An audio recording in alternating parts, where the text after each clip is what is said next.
السلام علیکم ورحمۃ اللہ وبرکاتہ جناب، کشتہ تانبا کے لیے ایک تو تانبا چاہیے،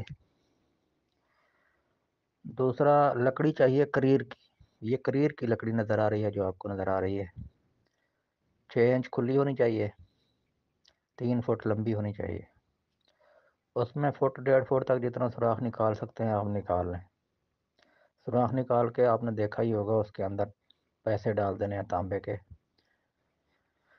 یا کوئی تار پتری وغیرہ جو بھی آپ کے پاس ہے اس میں ڈالیں، اسی کے برادے سے بند کریں، اس کو گیل حکمت کریں۔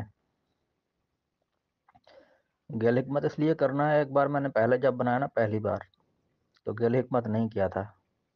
جب کشتہ تیار ہو گیا تو اکٹھا کرنا مشکل ہو گیا تھا، پھول چکا تھا، پھر بکھرنے لگا تھا، اکٹھا کرنے میں مشکل ہوئی، آدھا ضائع ہو گیا تھا، آدھا ہاتھ آیا تھا، پتہ ہی نہیں چل رہا تھا لکڑی کہاں پڑی تھی، اتنا بڑا کھڈا جو ہے۔ اس لیے ذرا اس کو گیل حکمت کر دیا ہے تو گیل حکمت والی جگہ جو ہے پھر واضح نظر ہوتی ہے، پھر اسی جگہ پہ بندہ تلاش کرتا ہے کہ اپنی چیز یہاں پہ پڑی ہے۔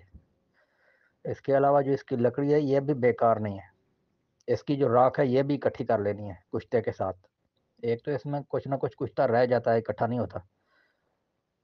دوسرا جو ہے لکڑی کی راکھ یہ بھی کام کیا ہے، جوڑوں کے دردوں کے لیے، کمر کے درد کے لیے، مہروں کے درد کے لیے، قوت باہ کے لیے، کسی پھکی صفوف وغیرہ بھی ملا سکتے ہیں، خالصتاً اس کے کیپسول بھر کے بھی دے سکتے ہیں۔